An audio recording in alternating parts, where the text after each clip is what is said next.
Welcome to the Slop Temple. We pray this video helps. You need to wake the machine and open power controls now. Press the power button or any key. If the display stays dark, hold power 1 second and release. Once awake, plug in AC power to avoid suspension during changes, and then open start. Choose settings, pick system, and then power and sleep. You're doing this because power profiles can override wake behavior. Getting to power and sleep first lets you turn off quick sleep options and prepare for deeper config in the next step. Open additional power settings and edit your active power plan so sleep and hibernate cannot re-engage. Click Change Plan Settings, then change Advanced Power Settings.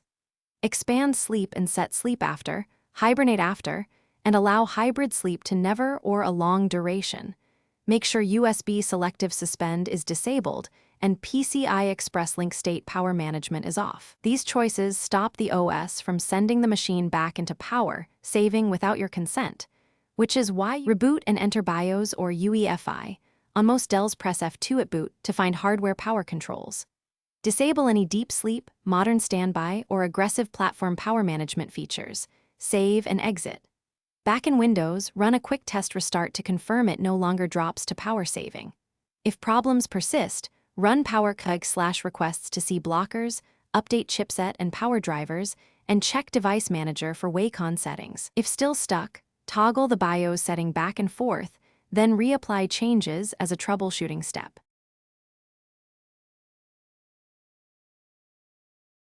Thanks for watching. Consider subscribing if we helped you.